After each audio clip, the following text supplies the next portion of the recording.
గ్రామాల్లో పంచాయతీ ఎన్నికల దగ్గరకు వస్తున్నాయి. జనాలంతా డబ్బులకు బాగా అలవాటు పడిపోయారు. డబ్బులు తీసుకొని ఓట్లేయకండి. వాళ్ళు ఇచ్చే 2,000, 3,000, 4,000 లేదా 5,000 5 సంవత్సరాలకి మీరు లెక్క పెట్టుకుంటే ఏముండదు.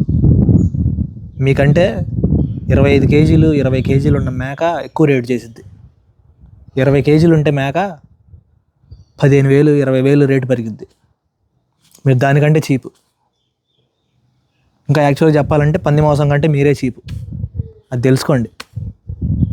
డబ్బులు లేకుండా డబ్బులు తీసుకోకుండా ఓట్లు వేస్తే రేపు ఒక రోజు మీరు ఇచ్చేయలేదని వాడి దగ్గరికి వెళ్ళి అడగడానికి ఉంటుంది. అంతేగాని డబ్బులు ఇస్తున్నారు కదా అని తీసుకొని ఓట్లు వేసారంటే రేపు వాడి దగ్గర నోరు కూడా తెరవలేరు. వెళ్ళి అడిగితే ఎవడరా నువ్వు, నేను కొనుక్కున్నాను రా నేను అంటాడు.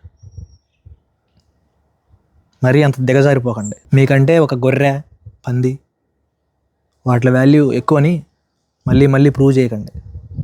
మంచి నాయకుడిని ఎన్నుకోండి. జనాలను బాగు చేసే నాయకుడిని ఎన్నుకోండి. ఏదో చేద్దామని కొన్ని ఊర్లలో కుర్రోళ్ళు రాజకీయాల్లోకి వస్తారు. మీరేమో డబ్బులు కాసిపడి డబ్బులు ఇచ్చిన వాళ్ళని గెలిపించి వాళ్ళని బాగు చేద్దామని చూస్తారు. దానివల్ల యువత రాజకీయాల్లో రాకుండా ఆగిపోద్ది. మీకు డబ్బులు ఇస్తూ వాళ్ళు ఎక్కడ వస్తారు? మీకు ఇవ్వడానికి అన్ని లక్షల కోట్లు వాళ్ళ దగ్గర ఎక్కడ ఉంటాయి? ఉండవు.